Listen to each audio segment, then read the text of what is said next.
Into a difficult and I think very funny area.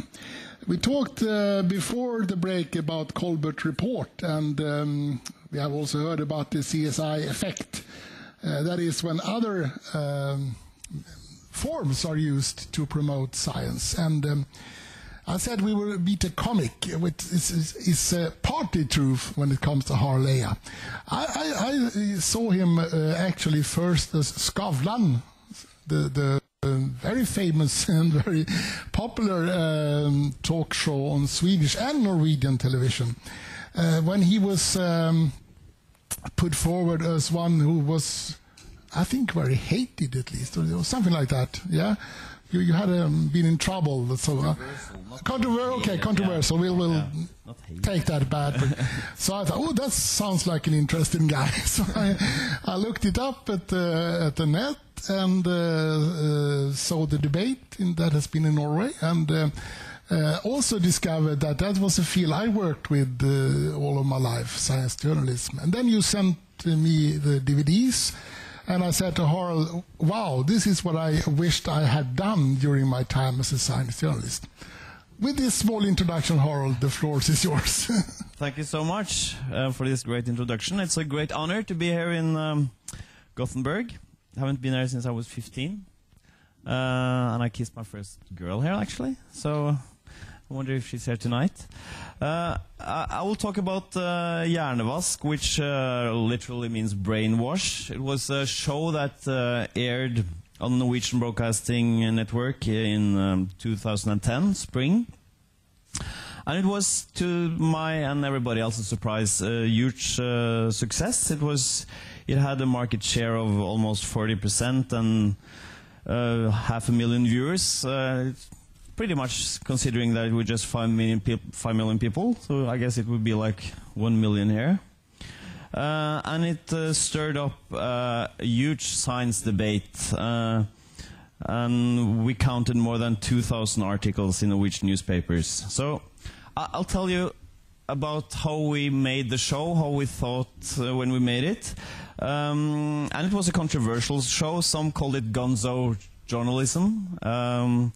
And maybe we went too far, but hopefully it will inspire some of you how you can make science interesting for people, because people are interested in scientific questions. So I have been working as a comedian, but I'm a trained sociologist. And I will start out telling you a story that one of my former colleagues told me a couple of years ago. He was in a sociology conference, family sociology, and he was talking about divorce. And he was presenting a pretty well-established finding in social science that children of divorced parents face a higher divorce risk than kids whose parents stay together. And he said that one of many possible explanations could be genetic, that they inherit some unknown genetic dispositions, for instance, certain type of personality that increases the likelihood of divorce. And the kids inherit these dispositions, and hence the higher risk of divorce. And when he looked across the audience, couple of hundred social scientists, he discovered that people were smiling and some were even laughing, because they said afterwards that they weren't interested in biology. They were interested in the social, and they thought it was speculative, and they were very skeptical about it, so they didn't even take it into consideration. So when I heard this story, I blushed, because I recognized this giggling myself. If I had still been a social scientist, I would have been sitting in the audience giggling, because I knew from my own years as a sociology major that these types of theories were looked down upon. So, but when I stopped working as a sociologist many years before, so I started reading other things outside the sociologist curriculum. That was books like Matt Ridley's Nature via Nurture, Steven Pinker's How the Mind Works, and Simon Baron-Cohen's The Essential Difference. And these studies really surprised me as a social scientist, because, for instance, there was strange but consistent results from twins and adoption studies that showed that adopted children, when they grow up, are as dissimilar to their adopted parents when it comes to personality traits and intelligence as they are to two random people on the street. Which goes against everything I was taught in sociology, that children copy their parents. And when I told my former colleagues about these studies, it hit me how uninterested they were.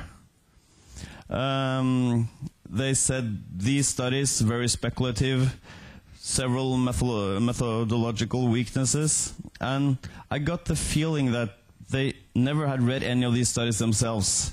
At best, they'd read some critiques of these studies, written, of course, by other sociologists.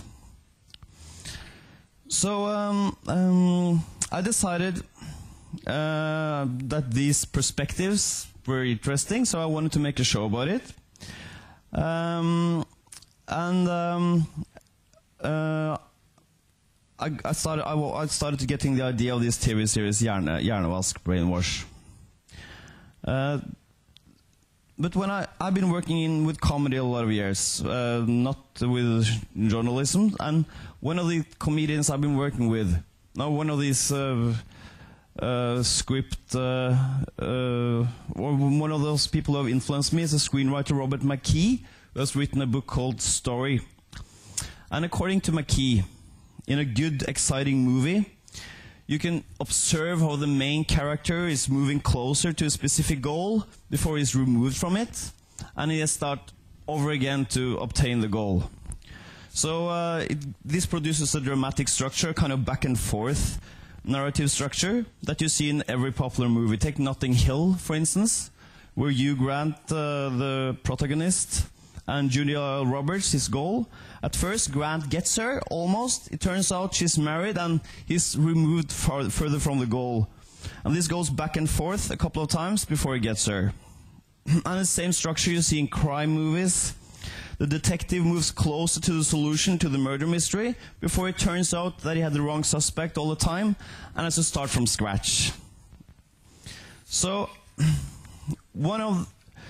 most of the popular science documentaries I've seen on television have been made without this kind of narrative structure. The motto seems to be that science is interesting enough in itself. The typically saying to the audience, no, we are going to look at some exciting research, and then just show the research. It's like having a murder mystery with only one suspect in a way.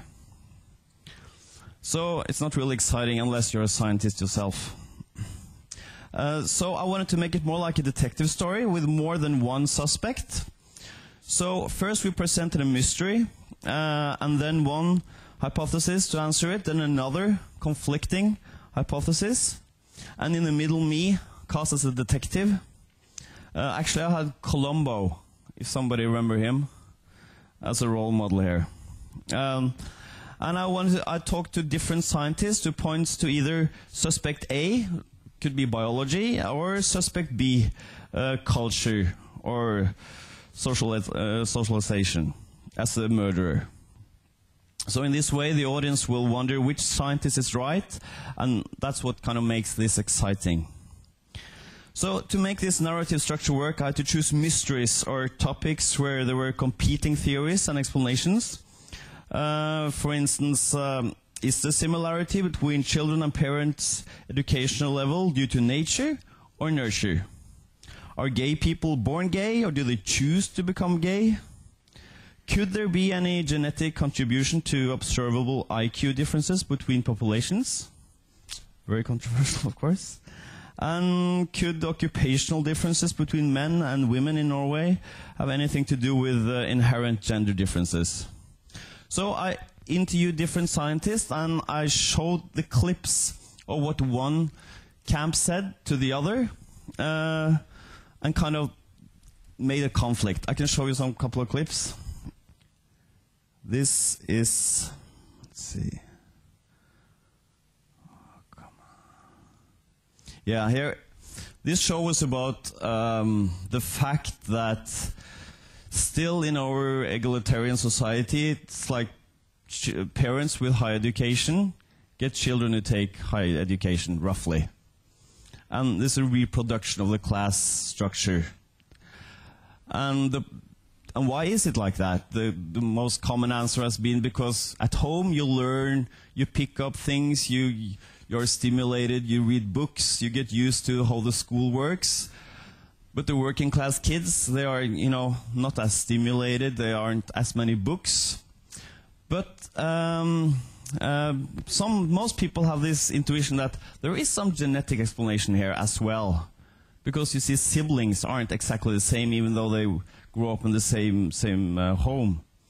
So I asked the Norwegian social scientists to give a figure. How much do you think is genes and how much environment?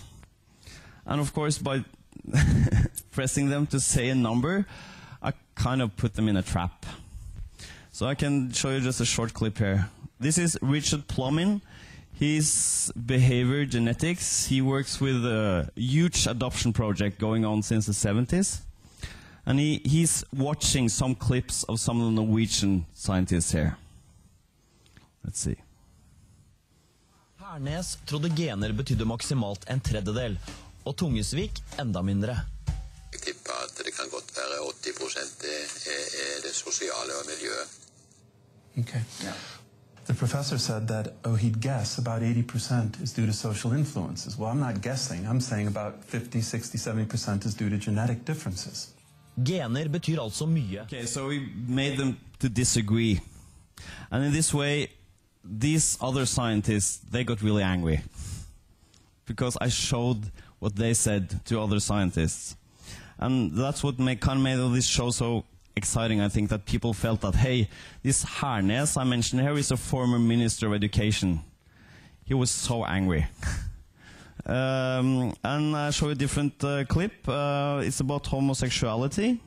And this provoked some people, but the biggest debate was about gender differences, of course.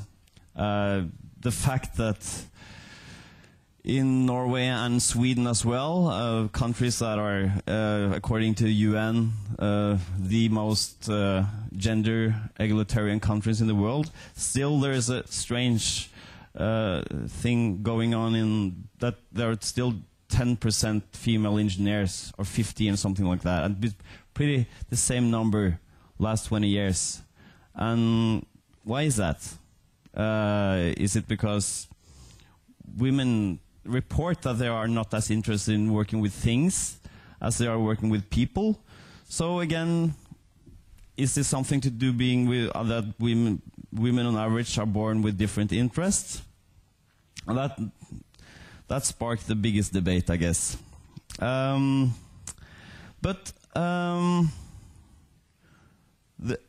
I was talking about dramatic structure, and a movie is never just about a character pursuing a goal. It has to have kind of morale, has to convey a message. In Notting Hill, for instance, can you guess what the message, what the morale in Notting Hill is?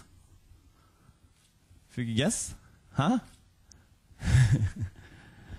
Something to do with love, huh? I guess the message is love conquers all. I mean, you can be different, you can be poor and rich and different religion, whatever, but love is the most important. And in detective stories, the message is crime doesn't pay. You can do something, but you will be arrested sooner or later, or you have to get some punishment. And I wanted the message in this series to be scientific arrogance doesn't pay. So we chose consciously to display this kind of arrogance I told you in the beginning, this giggling. We show the laughter, the condescending voices, the rolling eyes, and the all too easy dismissal of biological perspectives. I'll show you a clip. I guess this is from, this is Robert McKee's structure. Yeah, this is a clip where I present, it's also about homosexuality, where I present some findings from British scientists. And they had found out that there were some possible brain differences between homosexuals and heterosexuals. And specifically when it came to how you orient yourself in space, because that's been found as one of the most robust gender differences, that men and women orient themselves a bit differently in space. So this is how the Norwegian queer theorists reacted to these findings. Ligner homofile menn mer på kvinner også når det gjelder andre ting? Jeg finner en engelsk undersøkelse som viser at homofile menn dårligere til å lese kart enn heterofile menn. Man leser i avisen at homofile menn dårligere til å lese kart. Kart.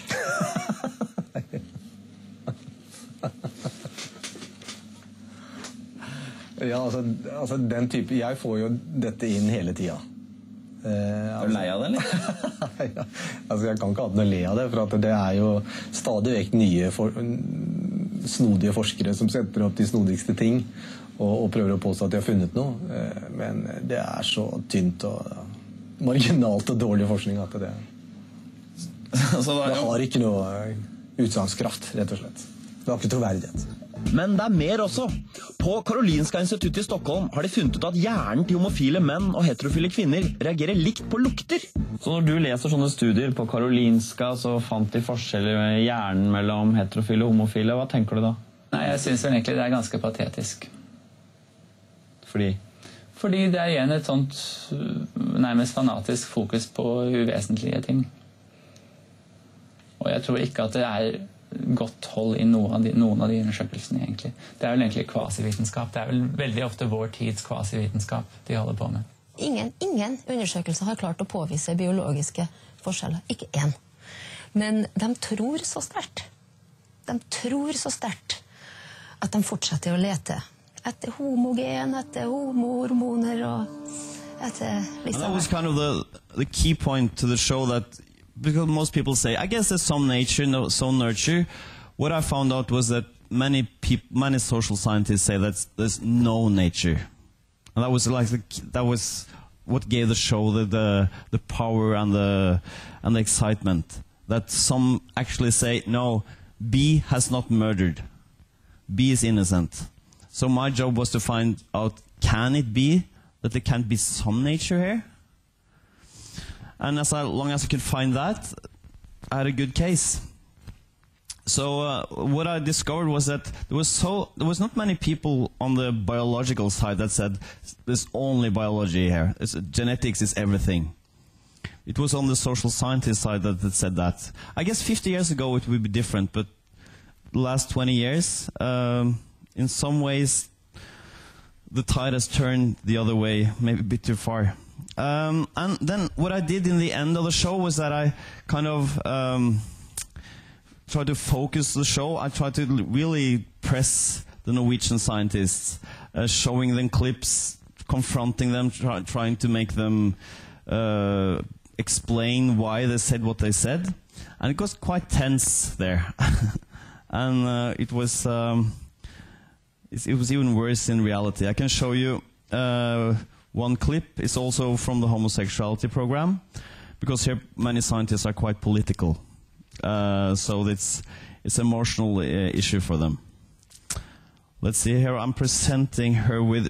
I asked her earlier in the show that could you spot children? Are they going to be gay? And she said no.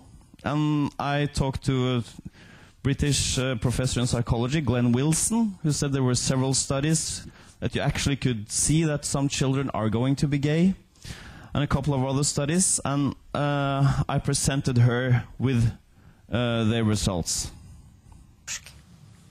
Dessverre. Hvilken forskning baserer du da på når du sier at man ikke kan se på barn at de kommer til å bli homofile eller heterofile? Ja, altså, jeg var jo et barn selv en gang. Ja, på deg selv? Det var ingen som sa noe om at jeg skulle bli homo. Men du baserer deg på mer enn forskning på deg selv? Jeg hadde venner som har samme opplevelsen. Ja, det skjønner jeg, men forskning, ikke bare sånn til å snakke med... Og dessuten ble jeg ikke homo, ikke sant? Poenget at det her forutsetningene for hele denne type forskning som gelé. Det svikter. Det en hel bølge med forskning som på alle mulige vis prøver å finne, spotte, nagle den som skal bli homofil. Ja, men jeg skjønner ikke hvorfor det så farlig. Altså, både Vigdis og han Folkestad sa at de følte seg litt annerledes for barn. Gjør det nå, prøv å finne ut om det et mønster der? Det jo sannsynligvis et mønster, og hva så vil jeg si? Du tror det et mønster, altså? Det jo mulig det. Ja. It was, in this way it was a brutal show, because suddenly it was not only about scientific theories, but about honor and reputation. And of course, this researcher hates me after this.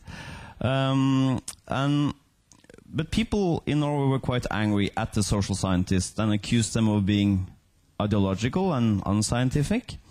But even more angry, of course, with the social scientists. I can show you some. Some wanted to take it to court. It says, Eia show will get to the court. It didn't happen. And this said that I had a 40-years-old crisis. That was the motivation of this, which is true, I guess, but who cares? And one Norwegian left-wing newspaper had this front page where they, without irony, drew me as a devil. So this was quite hot for a while there. But the series also had a positive message that a good scientist should be open and curious all the time. And I had various examples of that. I can just show you one clip. This is a professor in sociology and economy at Norwegian Business School. So he kind of summed up the whole morale of the show, that it doesn't pay to be arrogant and you should be more open and curious.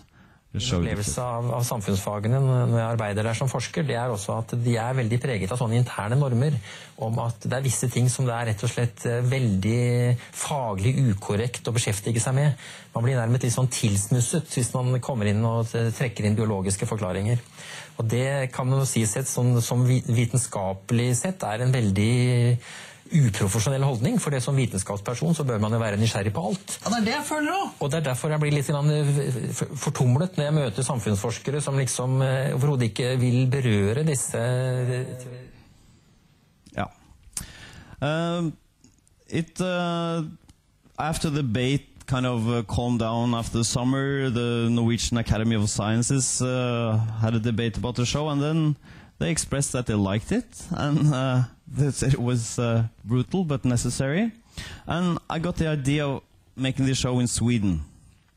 But what happened then was that one Norwegian newspaper informed some some gender researchers, and they said that they will never... It's a bit... no, I can't read it. It means no, Eia. Eia is my last name. And there was two... Janne Bromseth, Universitetet I Uppsala. She will alarm all her colleagues about me and my project about making a show in Sweden. So, but I hope still I can do it. But because according to Jan Olav, you could use it as well. So that was a bit about my show. I hope it could be inspiration for how to make exciting storytelling. I'm open to questions now. Okay, thank you so much. I've seen all the series, and there are many examples like this, and people get... they are so self-confident in the beginning, and they tell you exactly how it is, and then when you come back, they... No.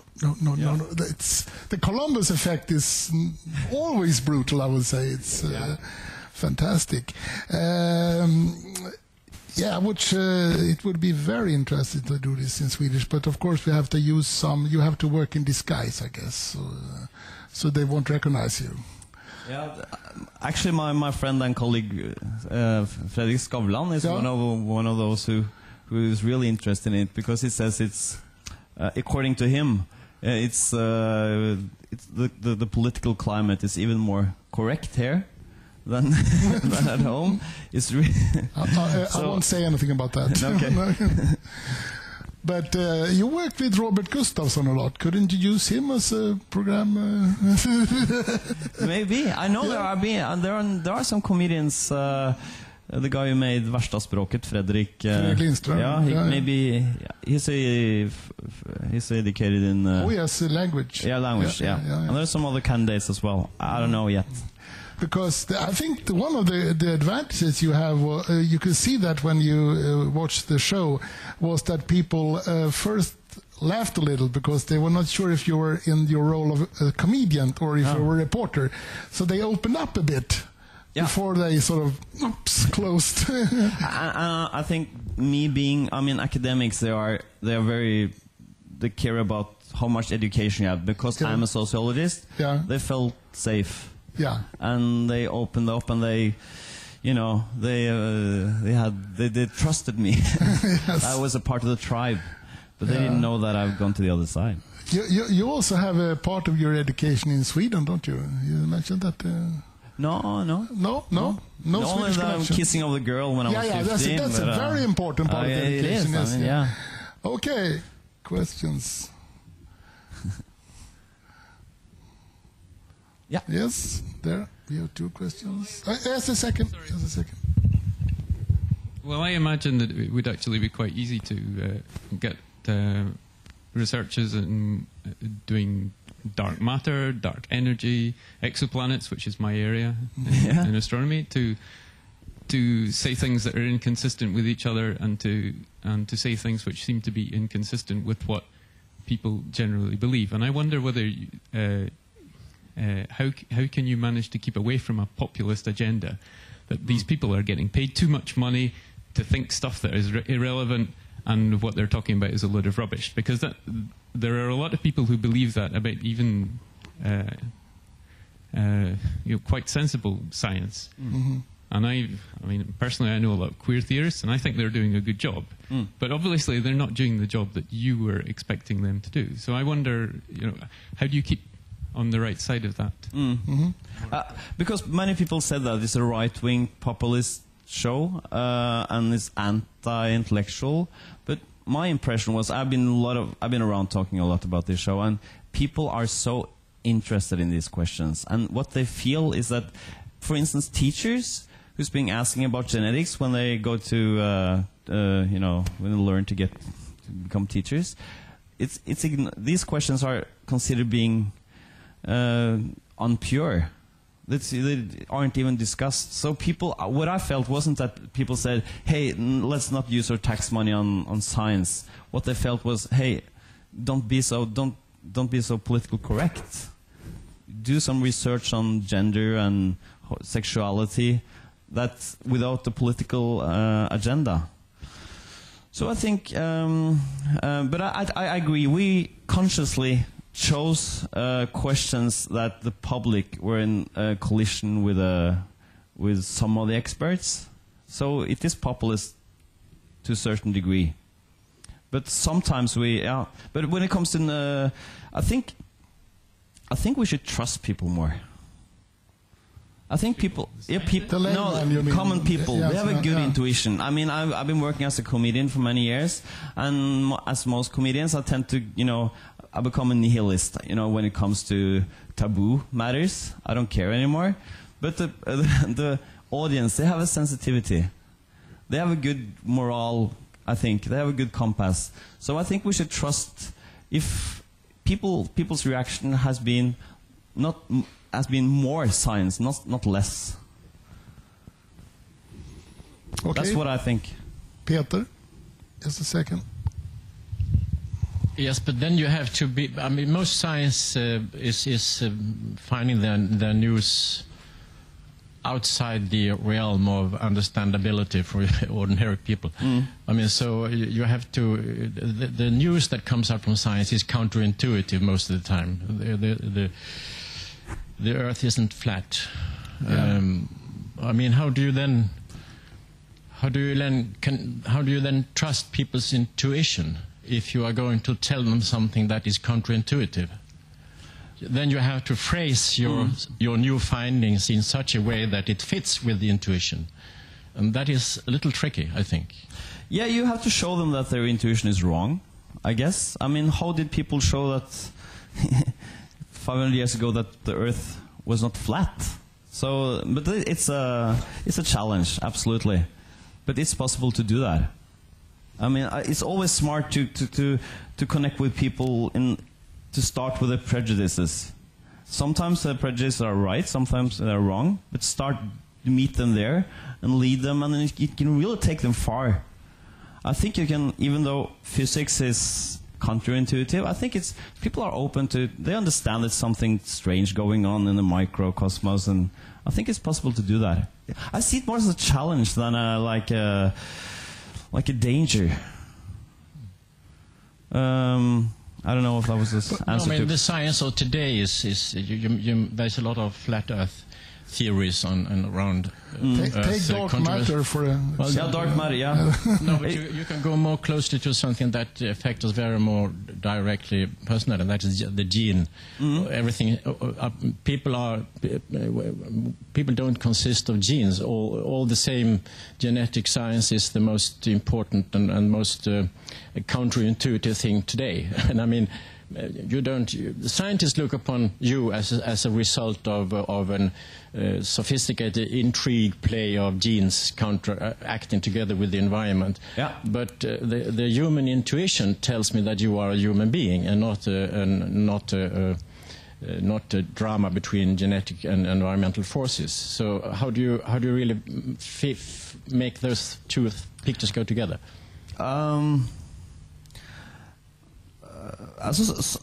In one show we tried to show that it's interesting finding from behavioral genetics that genetics explains more of the differences between us than our grandparents, because the environment is more egalitarian now. We're wealthier, we have the same possibilities more, so the differences between us has more to do with genetics than before.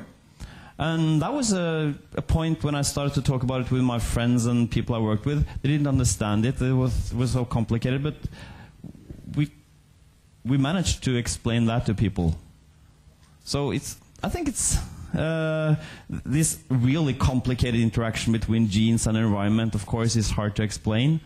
But people have a clear, these days, a clear intuition that there's something that you're born with. They see it all the time. They see that when they're kids, especially, you see how different they are. So I think... What you have been doing is actually academic work, because you have compared findings in different academic fields. And in my word, at least, all academic work should sort of fit like a model, to an explanation about reality or whatever you call it. They should sort of link into each other. Yeah. And what you have found is that there is a big mislink or a not link between different scientific areas. And that's what I really admired about it, because they are both, those experts, they are both in the same academic world, but they don't speak the same language and they don't understand each other. Oh, the way yeah, exactly the way I saw it was that the people are so polite in universities. Yes. But in the old Greek world, what the agora, the place where people discuss, this is so huge now. Yeah. People are standing in different corners discussing, and when I go up to one group, I say, hey, these people are saying that, and they say, yeah, they have a different perspective. What I wanted to do is, hey, get together and let's see if there's some disagreement here, which there often is. So I think it's not healthy with this politeness, that we have so much respect for each other. You should say, it's so refreshing sometimes when somebody say, you're wrong. This is like a modern C.P. Snow, actually. I mean, C.P. Snow wrote an article about the two cultures, 1959 or something. Yeah. This is a modern version of that. But what's happened is that the specialization in science has grown enormously. So you're not longer specializing in the eye, you're specializing in the inner eye, or the sort of front eye, and the people who have the different fields, they don't understand each other, and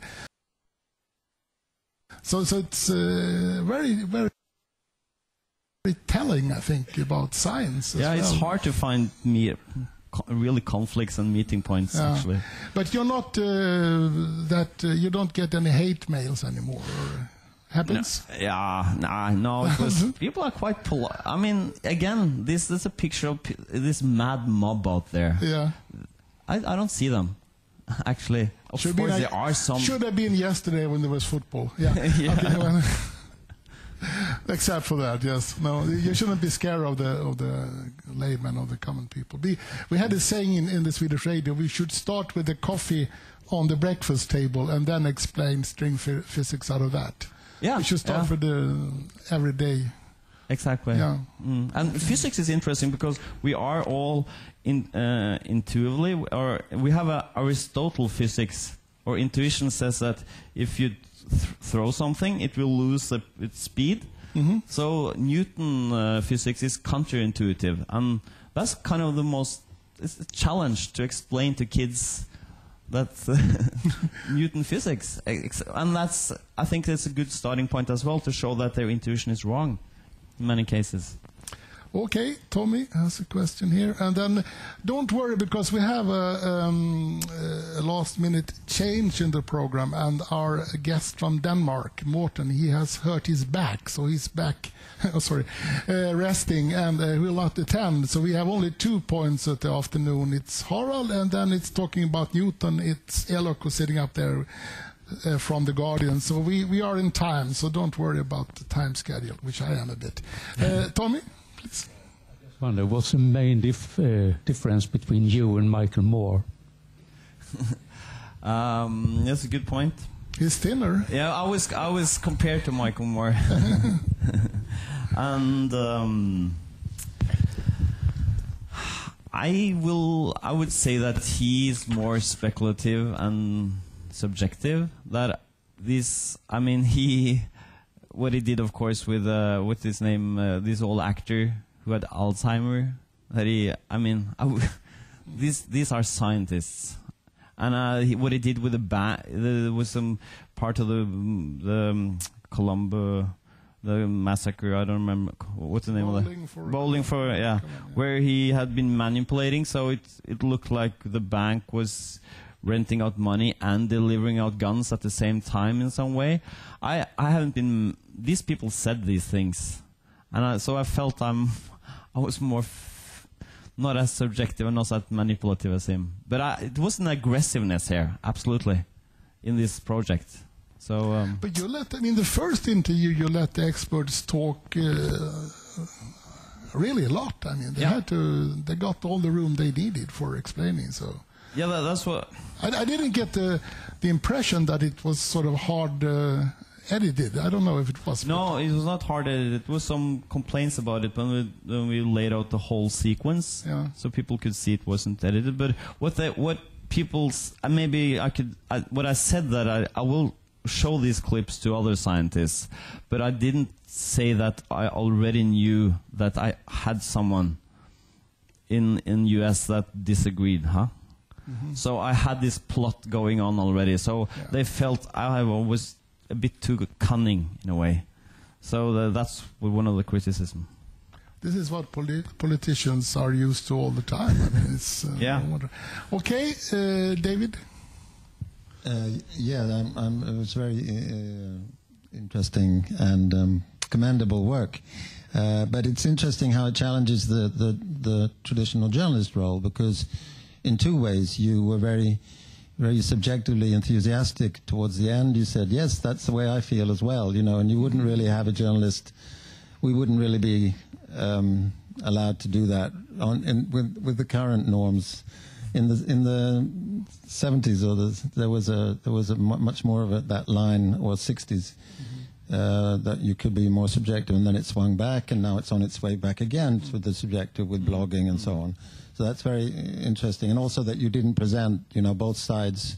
You didn't edit the comments and then come back and do the sort of editing yourself and say, well, this person thinks that and that person thinks that. You confronted them with the unedited and very subjective, or also that they had thought that you were in another frame of mind and so on. So for me, and somehow that was the key to your success in this venture, that you did. You weren't a journalist, and you couldn't probably have done this if you had been a journalist, unless you'd been Wallraff, But how many Wallraffs do we have? So that to me is like also a take-home message that we do need to examine our traditional journalistic roles. Because I talked to a lot of science journalists, what I realized was the difference between them and me. That I always felt more like a truth seeker. But these journalists work. The journalists, there are many different perspectives. Okay, yeah. And it's exciting. Let's hear what one camp says, the other. Yeah, I guess more eclectic in a way. They are more postmodern, unwillingly postmodern in a way. As me being a positivist, what's the truth? Where are the facts? You're wrong, you're right, and so I guess gave some flavor to it. Okay. But I mean, if this was a format every week, people would get tired of it. So I guess it looks like a contrast to the more relaxed scientific journalism formats. Great. Thank you so much for coming here. Thank you so much for coming here. Thank you.